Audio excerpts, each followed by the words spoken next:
And with Babep and Peanut being a pretty important matchup in the early game between these two teams, curious to see what Peanut wants to select here. Does he take something like the Lilia? Does he take the Graves? Because I think whatever the jungle matchup is, it's going to be pretty aggressive between the two junglers. But LGD can wait to pick it. They'll go with an extremely strong start to this draft. Renekton and Twisted Fate. Yeah, already picking on the sidelines. It's going to be tough for Tapoon to deal with this if GA is unlocked, which we can assume will happen. As Tally, we don't know what mid laners he's got to be able to actually punish this champion. You want control mages. You want to be able to keep Twisted Fate pushed in and maybe pair him with some ganks from the Nidalee. At the very least, the Nidalee won't have the Renekton to have these really strong topside combinations, but you still have other kinds of champions. Tally's gonna go with the Galio, though, trying to match that global with his own. I like it. You know, he needs to get out of lane, needs to roam, needs to have effectiveness in skirmishes and team fights. This is the pick that he looked excellent on, despite getting pushed around in lane a little bit, but GA may punish him even more than he's potentially expecting. We'll see what the form looks like from LGD's mid laner as the games go on. And I like this. Bit of a difference here for Tapoon. He can play tanks, he can play carries. Gonna get Gangplank here in this draft. Interesting pick there. I mean, you're going to have a fine time against the Renekton. You can obviously orange out of the Twisted Fate cards, but you don't know what the backline of LGD is thus far. And ideally, you want to be able to use that Gangplank ultimate on top of some immobile carries, zone them out from a team fight, and you already have a really good way of just splitting the enemy's composition and gaining advantages in the team fight that way. But now that you have a Nidalee with a Gangplank and a Galio, you can assume that Legacy Esports wants to play the early game fairly controlled, wait for that level 6, and then pop off. I mean, if nothing else, an extra global might not hurt if she is going to be teleporting around the map, as Caitlyn's going to be banned here in Phase 2. It's been all topside picks here for both of these teams, so I imagine we'll see a number of bottom lane focus bans here on either side. Very curious to see how Kramer and Raze kind of shake out as well. These are, I guess I'll call them late game insurance policies for these teams. Very good team fighters. Raze has had an excellent tournament, but Kramer is kind of creeping up in power alongside the rest of LGD as Rakan is going to be taken away from Mark. I think Jin would be so good here for Legacy's composition. Being able to combo a root from a Gangplank ultimate to keep somebody in that center is really devastating, as well as pairing quite well with the Nidalee. It actually allows you to keep a distance from what LGD's composition wants to do, and they're targeting away this hard engage. Mark had some really insane fights against Rainbow 7. They don't want to see any of that again. Rakan has been rising in priority so much during the plains. I think this is a pick that we can just expect to continue to rise in priority for all of the teams moving forward. The ability to engage and peel at the same time is just unparalleled, and they combo super well with some of these that we have yet to see in this series or from these two teams, which has been the Twitch. Yeah, Twitch certainly a pick we'll also be keeping our eyes on if either of these teams do want to pick that one up. But Ezreal going to be banned on the Legacy side, so respecting the power of the pick. Despite Raze looking very good on that champion, Kramer also perfectly good Ezreal, so keeping that one out of his hands as Leona's going to get picked up here. They're counter-picking AD here. Oh, very interesting. Yeah, the counter pick in AD. I mean, we've already seen what some teams feel comfortable doing. We saw yesterday Supermassive bust out a Vayne as a counter pick, if you will. Didn't really work out, but we know that there's quite a bit that you can do from the AD department now that Caitlyn has dropped in priority and is banned entirely. It's going to be a Kalista instead. Wow, Kalista Taric. It's been such a long time since we've seen this combo. Twitch is gonna be an insane team fighter and late game insurance, but also there's just too many. We're just gonna. Yep. Curious to see the Leona picked where it was, because typically Leona would block Rakan, but Rakan was already banned, so you don't have to worry about that. But there might be something different coming here for the LGD bottom lane if they're going to pick Leona where they did. We'll wait for the clock to count down. It's not Swain, it's going to be MF there for Kramer. Just pure team fighting from LGD, and then you've got a Twisted Fate that's going to be able to roam and help you in the laning phase already. So I think that the teams have gotten everything that they've wanted, and it's now about to see if they can actually enforce those win conditions and those areas that we thought would be problematic for both the team fighting in LGD and the early laning from LGC. Yep, I think the obvious places who are already going to look at will continue to look at after seeing this draft. Babip versus Peanut is going to be a lot, but who can get the early foothold in the jungle 1v1? And of course, Shia versus Tally is going to be the matchup probably throughout the whole series, because I think it's where the biggest skill discrepancy lies. So Tally's going to have to do a very good job to keep track of Shia's Twisted Fate, which as soon as Twisted Fate gets loose, game devolves very quickly. if that global presence can be felt as often as Twisted Fate wants it to be. So coaches are going to fist bump, and we'll play game 1, or at least start game 1 very shortly here. Best of 5 between these two teams. You said it already, Crumbs. LGD have played so many best of 5s already before this tournament even started. Played one yesterday. See how they look today. It should be their comfort zone, and they've chosen to have a pretty strong mid 2v2 pairing, which is where I think the game is going to be decided right now. You've got Twisted Fate and Graves. Graves is going to feel comfortable to invade and have that global to back him up, but on the flip side, Nidalee and the Galio can also offer quite a deadly combination. The taunt into a spear follow-up, or just Nidalee pouncing in and allowing Galio's ultimate to have a really nice position can be quite devastating in these fights. So I want to see what the attention towards the mid lane ends up looking like, because both these junglers have the opportunity to play very aggressive in the invades, which is what we have seen from Peanut. Despite different champions, we saw from the analyst desk, Cadriel was highlighting how the Lilia was being played, being very aggressive and in your face, and that kind of playstyle can work very well early, because Twisted Fate will have that shove against the Galio early on. He needs a few more levels to be able to wave clear safely and then assist in those roams. I mean, Peanut's old nickname was the Battle Lord, right? He would get so much information and vision just by running into the enemy jungle and fighting whoever was there. I mean, that's aggressive jungler is kind of what Peanut came up in the scene being known for, and he's been very successful on a variety of different teams in the LCK and of course now in the LPL. So you could tell why there was a worry that, you know, LGD would kind of power up as the tournament went on, even though they did look not great at play-ins in the early stages, and they are still prone to mistakes. The individual skill, especially between the star players, is pretty outrageous. So we'll have to see if Legacy are up to the task, but it's a long series for either of these two teams. Their last shot at qualifying for the World's Main Event is here. We'll see what happens here in game number 1. Okay, I think that LGD is just so focused on making sure that Xia pops off, and that's something that we haven't seen that much Twisted Fate priority in the tournament thus far. It really was a pick that dominated the global meta a few months prior, and then it really fell off. But if you remember how dominant the Twisted Fate can be to these side lanes, you can see how explosive LGD's composition can get, because when it gets to a point where the Renekton is shoving in the Gangplank in the top side, and then you've got Misfortune to be able to hit that level 6 in combo with a Leona, it is really tough for the side laners of Legacy to be able to survive if a Twisted Fate gets online. So you need to really prioritize vision around the mid lane as well. It's not just a matter about shoving, it's about knowing exactly where he is and not giving Twisted Fate the opportunities to use that port. We want to look at that first ultimate as well. These global ultimates that want to get ahead are so important in the early game, for having that first one really pay dividends, or else you're really going to slow yourself down. Peanut's already at it, moving in, clears out a ward, does have that sweeper. In fact, both junglers have an early sweeper already, but no invades by the looks of things here as the teams are just spread out across the rift. We'll take a look at Raze with some pretty aggressive Callisto runes, but I wouldn't say nothing out of the ordinary. I do like that both these bottom lanes are a little bit more aggressive than what we've been seeing, right? Kramer on the MF, Raze here on the Callisto. Mark has Ignite, Isles has the heal instead because Raze has Cleanse. Thanks, Leona. Kind of forcing the tax on that summoner spell there, but there's going to be a little bit more play, I think, in the mid game between these two Marks 1 or 2 bottom lanes. Whereas we've seen, you know, a decent amount of Twitch, a lot of apps, a lot of Caitlyn. Picks up want to scale a bit more. I think both teams know that they're expecting to fight a little bit earlier than normal. They have to. This is what is going to be happening when you're playing these early game junglers that can be so aggressive and ranged at the same time. They can really exploit their lanes having priority, and you just have to back off and contest because the mid laners can collapse so effectively as well. So we see that the junglers are actually ended up taking very different routes, as Graves is going to do red to blue, path all the way back to the top side, and just a full clear from Legacy's Bad Baby. So he's going to put a little bit of an extra focus into the bottom lane. I don't think that Peanut will end up pathing to the bottom side for an early gank. There is that cleanse on the Callista, making her a lot harder to lock down. So you're best off just playing off of mid, who's just continuing to shove the Galio under the turret. This is the area that we thought was going to be really important here, and Tally is doing a fine job in farming, but he's already losing some HP.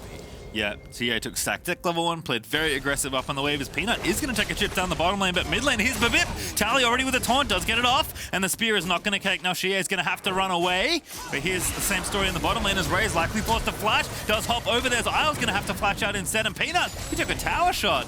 As Babip's going to go back in, the Q though not going to connect, just barely sails past the mending wave. both junglers really trying to make their mark in this early game, but Babip does not have the red buff, so he's not going to be able to fight Peanut unless he lands a really good spear. His gank in the mid lane just didn't find the right angle for it to connect. He would have been able to force a flash out of the Twisted Fate had that been a little bit more patient here. Looking for one bottom spear. Oh, we got hit! What are you doing? That shoot's gonna proc, but there's the stun landing on it. Into the smoke screen goes Babip, so no first blood.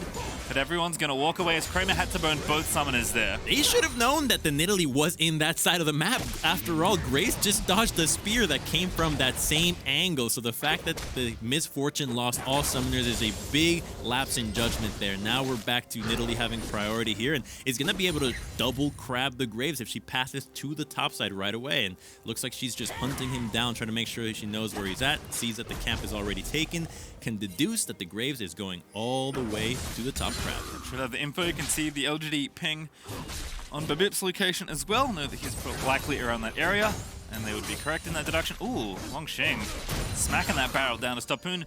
Was getting some good leverage early here on the gangplank, but oh goodness, Renekton's doing Renekton things. Conqueror gonna proc, and Stopoon a little unhealthy after that trade. Oh, here comes Peanut. Can he hit the smoke? If they stop his recall, he's so dead. Yeah, ooh, flash, nice smoke flash. screen. Now Stopoon's gonna have to call for help, but I don't think help's coming. First blood just sitting right here under the tower. Stopoon gonna do what he can to try and survive. Gonna get stunned, gonna get orange up, and now he's gonna flash out of the way, but it's first blood. Peanut LGD on the scoreboard. A good attempt there, but we saw what Longjin was trying to do, trying to whittle down the gangplank because he knew that Graves was playing to the top side. This is what LPL teams are pretty darn good at, which is playing your lanes to where the jungler is pathing, and that's exactly what happens. You can be that aggressive because you know you have backup. Worst things happen, your jungler is there, so you take a 2v2 and you have a health advantage, so you can be playing that far up. The clutch move there was Peanut stopping the recall, knowing that there was no way out for GP. Yep, now Stopoon actually going to move in and try and find Peanut. We'll see him on the Krug camp there, or at least see the camp being finished off, so it does have the info. Renekton, though, did walk back to top lane. Sheen finished up for Stopoon as the CS has evened up somewhat, but early tab eyes here for the Renekton means that Longxing should feel very comfortable here, and going to be tough, perhaps, to contest for this first Drake, given that they won't have TP, although top lane will have ulti most likely if they do go for it. And back down to the bottom side, it's good news here for Raisin Isles. They're up about 10 CS already. Uh-oh. Okay, Pacer, we start to see what can happen here to the gangplank because this wave is going to be fat. It's going to be building. Longxin has to stop this wave from being cleared so that the Twisted Fate can hit level 6 at the same time Renekton is 6, and then you just tower dive the gangplank who has no summoners. Let's see what Peanut does in response to this because it is a really big possibility to obliterate this gangplank. Renekton's already level 6, but they're just looking for the bottom side and will let Tapoon live another day. Yeah, good bot priority there for Legacy. Does give them a pretty early first Drake as the Infernal Dragon goes down. Topoon, I think, yeah, he's broken that freeze. Longxing just trying to let the wave push as late as it can. He walked up a W to barrel, by the way. Like, that's how forward Renekton is willing to play in this lane as Topoon is trying to play catch up on CS. The Gangplank's always going to have a lot more gold just from his passive, so if he's a little bit behind, you can actually see him being relatively even in gold just from that ability, so he can't afford to fall behind. He has to prioritize the health knowing he's up against the global, and right now the junglers don't know where they're at. They haven't seen the Graves just yet, and the red buffs is spawning, so they can assume that Peanut might be in the top side at the moment, so Legacy has no problem looking for a gank here because Peanut doesn't have flash. There's a stun there, and that's moving down to the bottom side. Kramer, no flash, no hope, but Vip's in there, he's gonna get the first kill as Mark gonna try and stun it off. That damage is massive, but just barely. Not enough to finish off the second. And look at where they go for the gank. They know that the wave is pushing, so that LGD is going to overextend a little bit to try to prioritize pushing that. Now, LGD will go for the blue buff, knowing that the Nidalee is not there, but there might be a bit too late to pull the trigger on the dive to the top side. The Galio now has the ability to roam quite easily. Doesn't have TP, but his ultimate will be in range of assisting Tapoon, who already has the ultimate to diminish any threat of a dive on his lane. Yeah, blue buff to Peanut. Hits level 6 already, but let's watch this again. I think Tally actually faked taking the blue, by the way. He went over to the left side, and Isles just lined this up perfectly. Great use of the Fog of War there, too. They didn't know that the Herrick stun was coming from that direction there. And they just wanted to hit those 3 minions and maybe walk out. So right at the time that it was going to be possible for a gank, because the flash is about to come up for the Misfortune as well. So that opportunity was not there. And you already see that Babip has learned from the first gank into the mid lane, position yourself to land this spear before the crowd control hits. Both supports are in mid lane. I think they want to play for the Herald perhaps, as Babip also on the top side of the map. He's going to lane gank through... Oh, it's not really a gank actually. Tapoon's not here. Babip's spear goes a little wide, but he's just going to defend the tower from the Renekton, who's looking pretty spooky here in the top lane. He's spooky because the Twisted Fate is also positioning to the top side as well as the Leona, so they're quite worried that they could just gank the Nidalee there, trying to catch up in CS, and it'll always help out these farming junglers to catch up on what the laners are missing out, allowing you to get ahead, but just the Leona Roman Misfortune as well is going to give over a nice and easy Herald. MF, gotta remember, one of her best traits is her strut. Her ability to rotate across the map is really unparalleled, and so she's going to be able to rotate over to the top side and stick to this lane with the Herald, or just base and go back to the bottom side whenever she wants. Nobody runs faster than her. Yep, Legacy deciding to opt out of this potential Herald fight.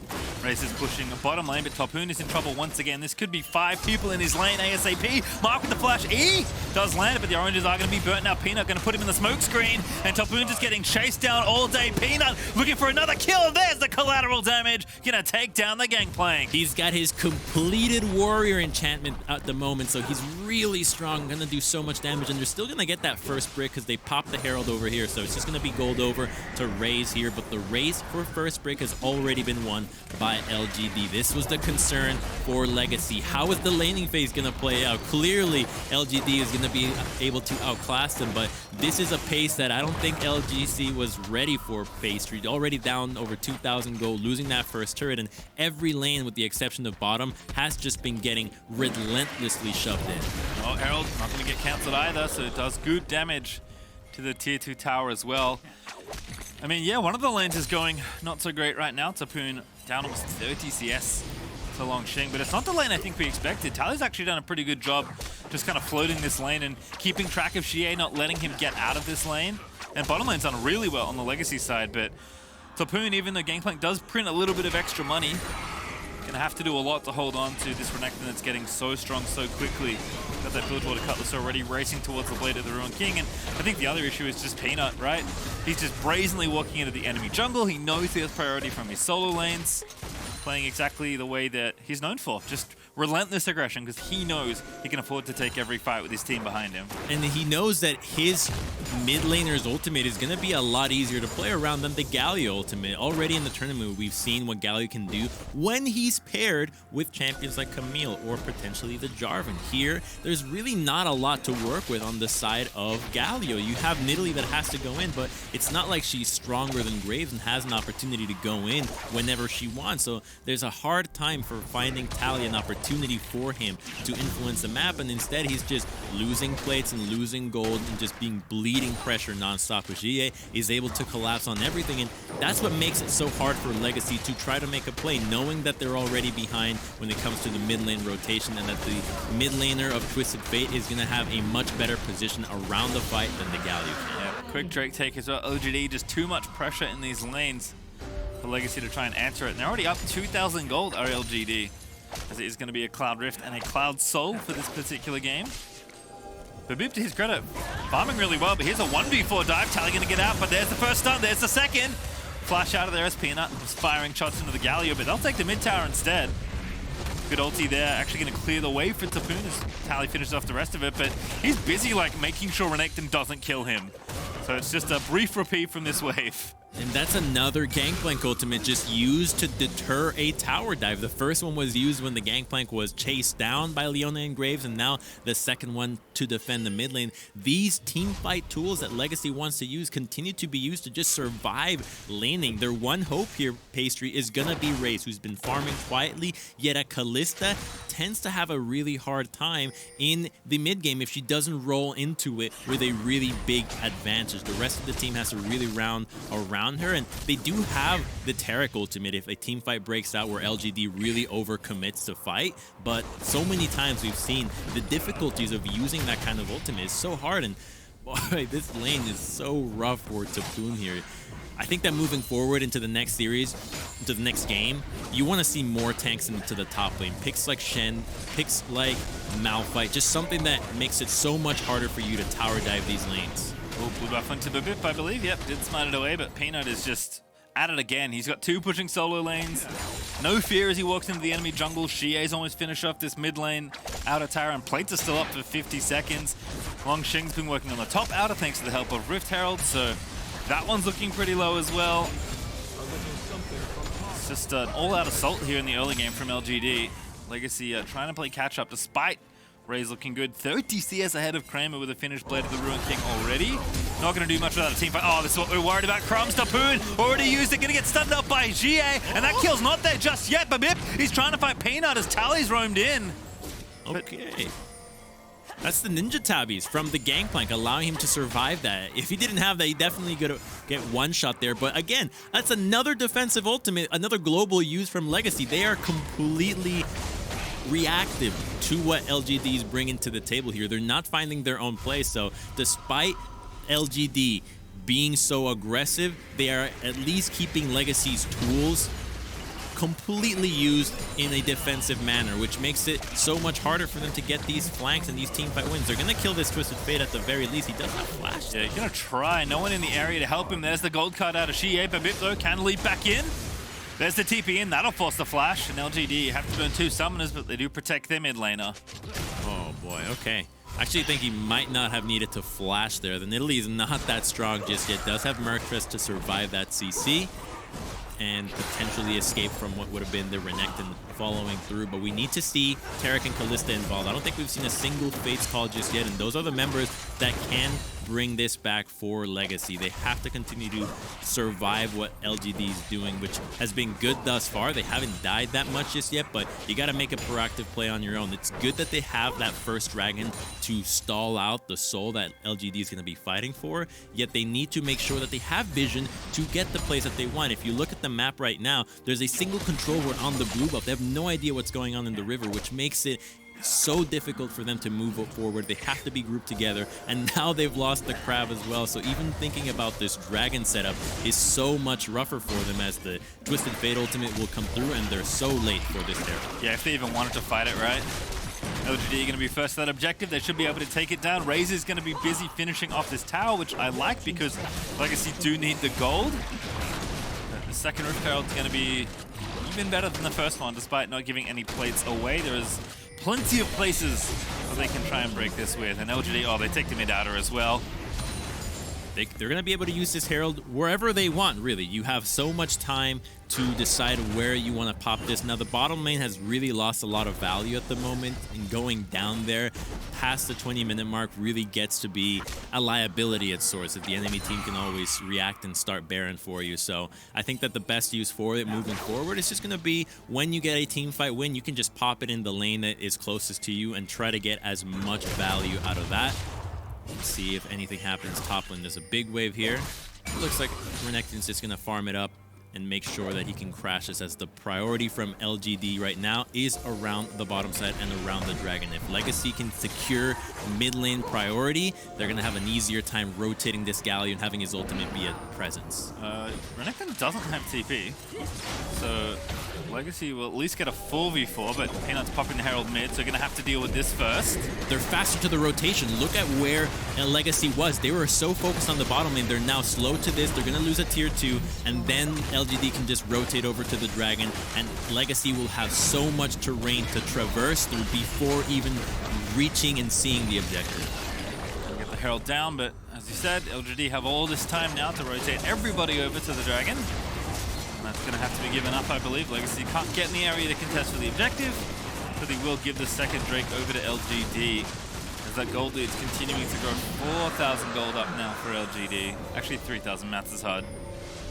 Math is hard, and you know what's also really hard? Pastry drafting, because so many times what you think is going to play out ends up being differently. I think that Legacy thought that the laning phase was going to be a lot easier to get through. That's why you have the Gangplank, you have the Galio, but these are all lanes that are going to lose naturally to what LGD drafted, and the short range of Kalista doesn't actually allow you to combo that well. I think we really would have liked to have seen that Jhin, something to pair to the range and add to an engage factor for Legacy. The Kalista, yes, has engaged, but you do have to play so well in the early laning phase. I'd like to see them move away from laning emphasis in the next game and really focus on what got them here, which was team fighting, making sure that you actually have every bit of tool of crowd control to pick on the enemy. Legacy can punish LGD because they have quite a few members that can get caught on their own, that do like to go on these individual side quests, and if you catch somebody there, you chain a few of those picks with the right champions, and then you just get those objectives for free because you get 4v5s left, right, and center. Yeah, I think team fighting is still good for Legacy in this comp, although maybe a bit different from other comps they've shown us. But getting a team fight seems to be the hard thing right now. With mid outer still being up, it's really hard to get into the river and then get vision down. We've seen LGD just have, I mean, basically full control of, you know, their half and part of Legacy's half of the map for the last 5 to 10 minutes. Well, the Taric won't even get you the right team fight, right? He doesn't even have the range to engage onto you. He's melee. They're looking for Peanut here. Stun does not connect. Good buff for the ulti there for Peanut to get out from under the Taric stun. And bottom out is going to fall as a result. Chia and Kramer just smacking the tower, with Tally not having nearly enough AP to clear that out. So Legacy just going to have to wait between dragons, I think. Vivip is farming up a Storm. Like, he's still 20 CS ahead of Peanut, but Peanut's got 2 kills. He's working on a Black Cleaver. Vivip's working on a Zhonya's. So rare for a farmed Nidalee that doesn't actually have an entire team with a solid scoreline behind her to be relevant here. She's just going to be relegated to surviving in these fights with the Zhonya's and maybe getting a Grail, but you're not even boosting a hyper carry here. The Kalista hasn't done a whole lot just yet. Doesn't have the Ginsu's if that's what she's going. Probably will just be going for the Hurricane second to try to deal with all the diving members of LGD.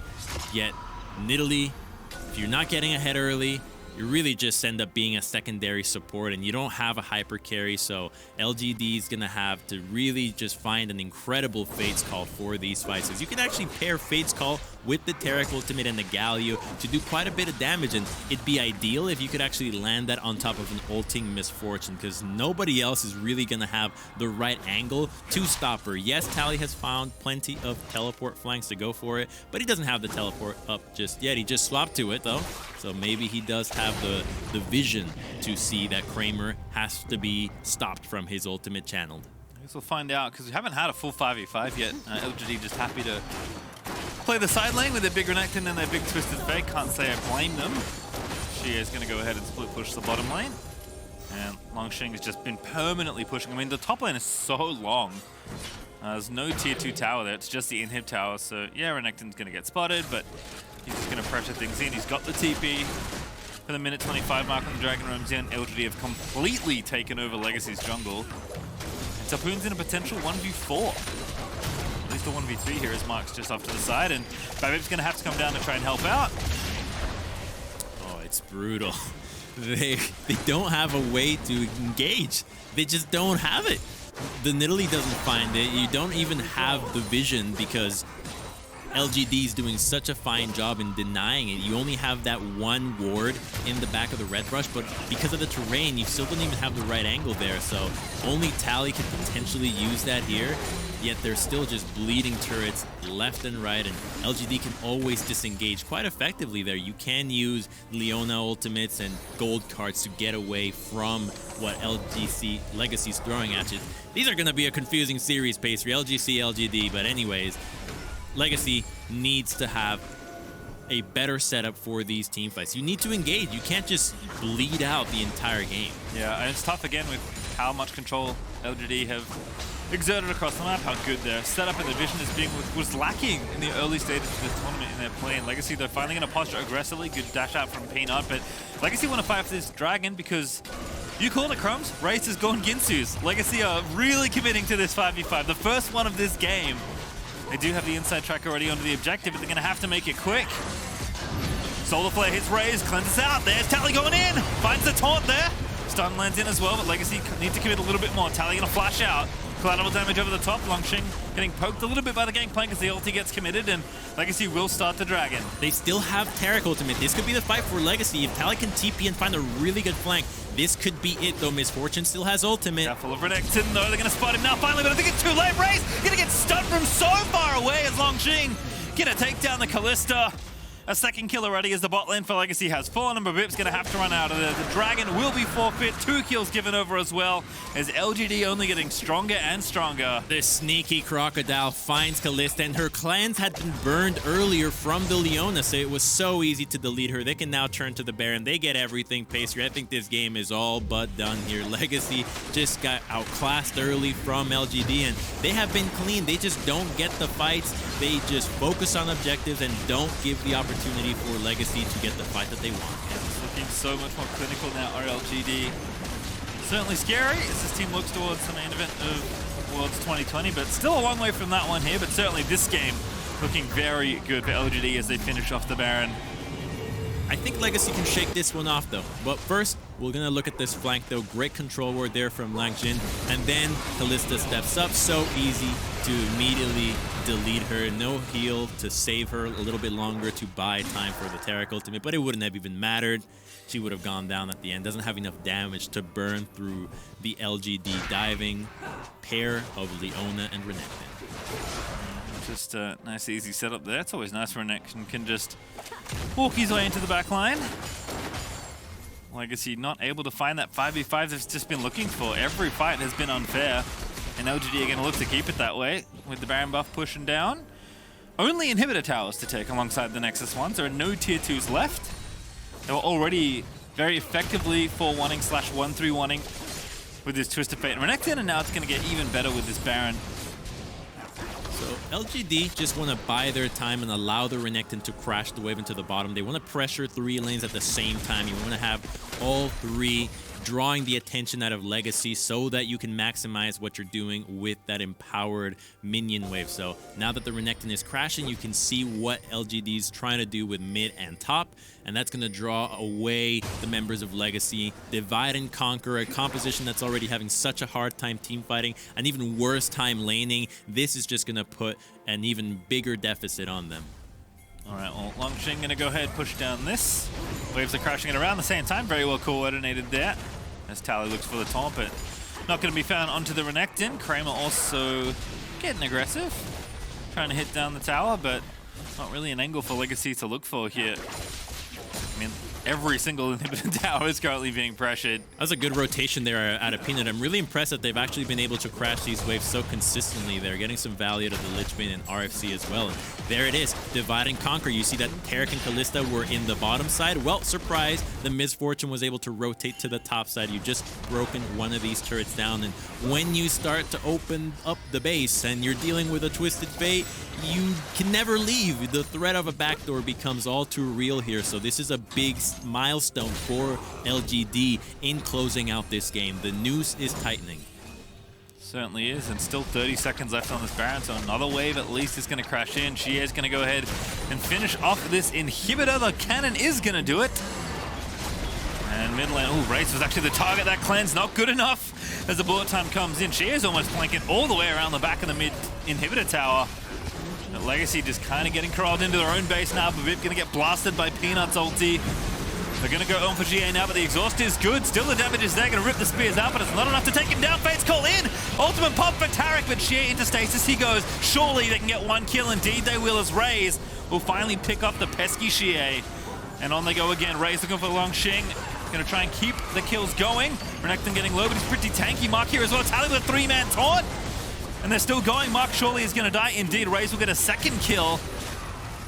But a slim consolation prize at the end of that push. LGD did so much damage with that Baron. Yeah, they finally get the fight that they wanted, but at a huge cost there, because now the entire base turrets are gone. Only your Nexus turrets are alive. You've lost double inhibitors, and the Baron, yes, it went down, but it was so much value from LGD. You still have the teleport available from the Twisted Fate, and once he's up, once he can start to port in, you can even pair it with the Renekton's TP to backdoor here. So we're going to look at GA overstepping there, getting a little bit too greedy. Could have potentially retreated to the top side, but you can almost never fault somebody for wanting to group up with the rest of his team, knowing that you have safety in numbers. And look at how they had to start this fight. Raze did all of the initiation work. We've seen players like Tactical in the LCS having pop-up performances on the Kalista there, but knowing that your best engage as a Kalista happens at the 25-minute mark doesn't really strike you as the optimal way of playing Kalista here. They're going to lose up this Cloud Soul, which is going to be really deadly for somebody like the Leona or even the Renekton that can just pop ultimate and immediately find the engage. They're looking for more fights, and they're going to catch Graves. Peanut stun Raze. This is an easy kill. See you later, Peanut! Spears, oh, he's not in range. That's a heartbreaker. Isle's now going to get stunned up, and Mark, he's found just that. Raze is going to get stunned up, but Tally going to look to save the day. Mark now made a pincushion. Ashir will finally take down Tally, but Legacy, they're going to keep fighting him. Raze, he needs to stay alive, but it's not going to be all that easy. Already killed by the Renekton, and it's going to be absolutely falling to pieces here for the Oceanic lads. As LGD look to put the finishing touches on this game. That's quite the TP. Very they really want him. Aggressive from Sheer, we'll call it. Perhaps disrespectful. RSC going to proc in. See you later, Babib. And that's going to be the ace for LGD. That's going to be game one for LGD as they'll finish off the first Nexus on their way to the world's main event. Quite collected of a game. You only had 12 kills in 29 minutes there, but it never felt like LGD was in danger of losing that. We knew what their game plan was going to be from the start. These lane advantages easily translated into these team fight wins, and I think that the recollection from what you get from these games for both teams is pretty straightforward. LGD will try to get the same draft and give us a repeat of that one, whereas Legacy will have to break this apart. I love the Orianna and the Syndra focus there, but you can't overlook the Twisted Fate. It's a really important pick for a lot of teams here at Worlds, and it often tends to be a bit of a clutch. You do need a lot of games to be able to play around Twisted Fate, and if you can ban that out to these players that are fairly reliant on him, well, you might have actually just weakened their entire composition because you're not as practiced on the other champions. I think the other thing, just kind of thinking about that game, is like,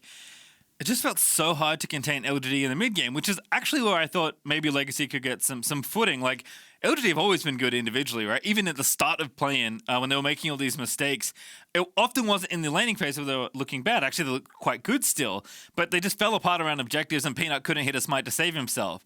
That is not the story of this current LGD, as Peanut is playing all the way back to form when he was, in an MSI final a few years ago. So it's looking certainly spooky. Legacy, I think they have the tools to do it, but not after that game one. A very decisive look for LGD. And while we wait for game number 2, you can listen to KDA's Pop Stars on the League of Legends official playlist on Spotify.